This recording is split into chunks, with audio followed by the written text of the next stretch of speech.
One of the hardest things that I ever had to do along my health anxiety journey was to slowly learn to sit with uncertainty. And honestly, I still don't like it to this day. Health anxiety is literally mostly a fear of uncertainty. That place that we're in when we're worried about something and we're kind of back and forth between do I have it, don't I have it? It's the uncertainty that's driving you mad. And one harsh reality of life is that it is uncertain. There are so many aspects of life that are uncertain. And a lot of people with health anxiety, we have a very similar personality type. We're usually very type A. We like control. We like order. We want answers. We're problem solvers.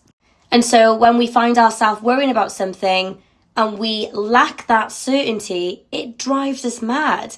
And that's why we desperately try and find answers, and we'll do whatever it takes. We'll Google for 8 hours in the night. We'll go and see 10 different neurologists. We'll put ourselves through invasive tests just to try and get an answer. And honestly, my need for certainty caused so many issues.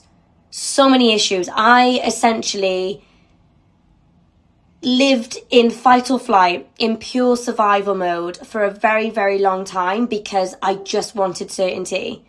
And in my pursuit of certainty, I neglected myself. I neglected everything. I wasn't able to function. I wasn't able to enjoy anything in the present moment because I was solely focused on finding an answer that I didn't need to find.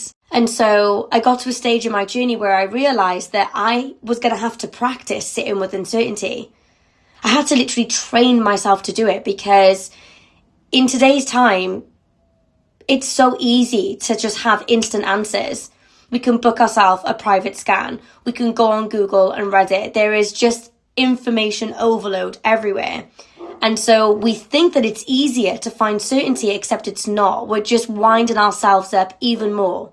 And so I had to start small. I had to practice every time I would get a symptom to sit and wait.